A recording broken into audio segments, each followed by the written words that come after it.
안녕하십니까. 실전 사주풀이 시간입니다. 명은 금명입니다. 정사년, 이민월, 을묘일, 병술시. 이 사주명리라는 것은 정통 사주명리는 학문이기 때문에 그 어떤 기본 논리라든가 또 그 이치가 어려우면 안 됩니다. 누구든지 알아들을 수 있는, 이해가 가는 그런 논리가 정연한 것이 학문이고, 그게 아니면은 전부 다 이연령 비연령식의 어떤 신살풀이라든가 미신에 가까운 어떤 그런 학문이라고 이해를 하시면 됩니다. 그래서 사주라는 것은 항상 우리가 자연의 이치처럼 봄이 오면 꽃이 피고 가을이 오면 낙엽이 지고 이런 어떤 이 자연의 논리를 갖다 우주 진리를 우리가 인간의 운명에 적용한 거기 때문에 어떤 사주든 그런 관점에서 사주 해석, 사주 풀이에 임하면 되는 것이다 하는 것입니다. 그렇기 때문에 쉽게 접근을 하되 또 좀 진지하게 사주를 분석할 필요는 있다. 단 사주 풀이가 난해한 사주도 수도 없이 많습니다. 그것은 자연의 이치는 정연하지만은도 그래도 또 형이 상학적인 게 자연 현상이기 때문에 여름에도 우박이 떨어질 수 있고 또 한겨울에도 느닷없이 온난하게 또 꽃이 필 수도 있는 그런 시기가, 그런 또 환경이 조성될 수 있는 분위기가 있기 때문에, 그래서 명리학은 자연의 진리나 또 형이 상학적인 부분이 있다는 것도 분명히 인식하면서 이 공부에 임한다면은 별 차질이 없을 것이다, 이렇게 생각합니다. 자, 그런 차원에서 이 명조 한번 살펴보겠습니다. 이 사주는 사주를 적시하는 순간에 0.1초 만에 답이 나오는 사주입니다. 을목 주인공이 인월에 묘날에 태어났으면은 이 사주는 바로 볼 것도 없이 병이나 정, 화가 목생화해서 식상이 바로 용신, 우리 여기서 말하는 용신은 자평명리의 격국용신이 아닙니다. 저는 용신법을 대단히 간결하고 중요하게 생각하는데 그 사주가 꼭 필요로 한 것이 바로 이 운명의 용신이다. 그러니까 용신이라는 것은 오행상 무엇이냐, 절기상 무엇이냐, 환경상 무엇이냐, 조후상 무엇이냐, 다 일맥상통하는 얘기입니다. 그런 차원에서 바로 용신을 도출해내는 것이 바로 사주풀이의 핵심이다.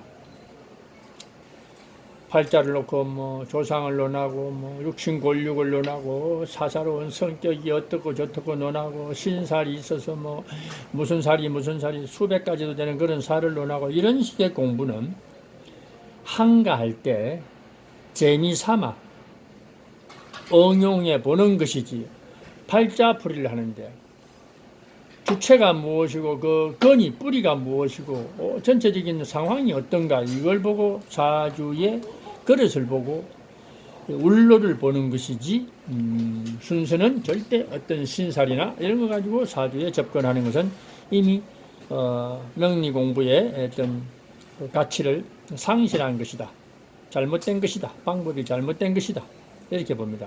길을 잘못 들이면은 상당히 그 어떤 목적지를 찾아가는데 오래 걸린다는 말씀을 드리면서, 이 사주에 필요한 것은 병정화다. 그런데 병정화가 있죠. 없어도 없는 대로 살아갑니다. 그러나 이 사주는 분명히 병술시가 있고 정사년에 병정화가 아주 귀중하게 쓰인다. 봄에 태어났 인월 초춘에 태어났기 때문에, 그리고 을묘일이면은 상당히 그 어떤 음목으로서 초목의 기질이 강한데 다시 물을 주어서 성장시킬 필요가 없다. 임수 같은 거 상당히 좋지 못한, 그렇게 흉한 건 아니지만 불필요한 존재다. 나를 단순하게는 정인, 따뜻하게 도와주는 것 같지만은도 그러나 불필요한 존재다. 불필요한 존재는 기반식이거나 합으로 기반식이거나 아니면은 무기토를 끌고 와서 그냥 덮어버리는 거, 절각시켜버리거나 개두해버리는 이런 것들이 좋겠다, 이렇게 생각하시면 됩니다. 그러나 이 임수는 여기서 건이 없기 때문에 무늬만 있는 것이지 별 작용력은 없다, 이렇게 평가하면 됩니다. 그래서 울로가 4, 5미 운이 오면 참 좋을 텐데 그런 운은 오지 않네. 그래서 초장에 제 3운까지가 해자축이고 그 다음에 6운까지가 신유술이고 뭐 울로는 운의 행운은 없습니다. 부분적으로 따지면 뭐 기해, 신축 경자가 불필요한 운이고 기해가 조금 낮고 그거보다는 무술이 좀 더 좋은 이유는 무토, 임수를 확실하게 덮어버리고 또 조토, 술토 인호수를 완성하는 삼합에 어떤 불씨를 안고 있는 그런 토기 때문에 절반은 화라고 봐도 됩니다. 이런 운은 쓸모가 있다. 요 운은 정유, 병신은 신유는 못 쓴다. 정유만 치용한다. 이런 식으로 생각하시면 되겠습니다.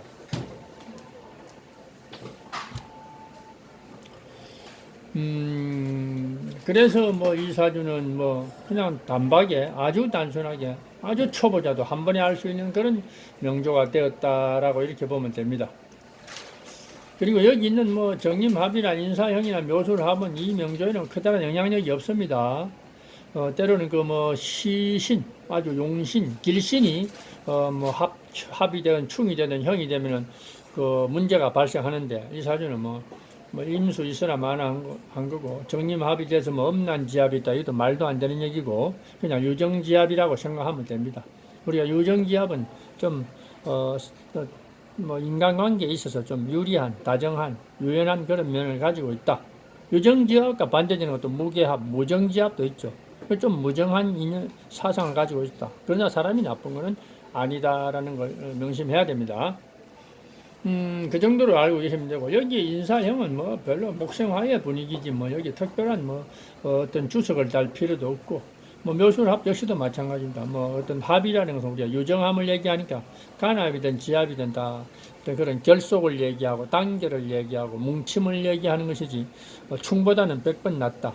그러나 가끔은 충이 좋을 때도 있고 합이 나쁠 때도 있다는 것은 있기는 한데 확률적으로는 극히 열 중 한둘이 그런 역할을 하지 반대 역할을 하지 충은 번거로움이고 합은 어떻게 대체로 뭔가 유정함이고 결속을 얘기하는 것이 맞다. 이렇게 평가하면 되겠습니다.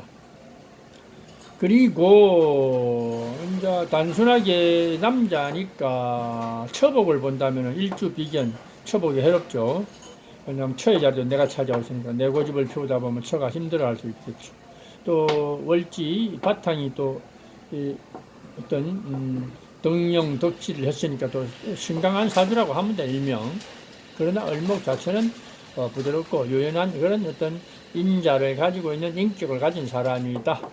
사주가 너무 심약하거나 치우치면은 모가 나고 외골수라서 또 뭐 어떤 상대를 포용하는 능력이 없겠지만 이 정도는 식상의 어떤 그런 발산직이 표현력이 있기 때문에 얼마든지 유연하게 살아갈 수 있는 모양이 있다. 단 일지비견, 일지비겁 뭐 이런 것들은 좀 깐깐한 자기 어떤 심리, 은근히 내면적으로 온고집 소심한 심리도 가지고 있을 수 있으나 인격적으로는 하자가 없는 사람이다. 그래서 배우자는 좀 너그러운 누나 같은 그런 사람이 왔으면 좋겠다라고 예단해 볼 수 있습니다.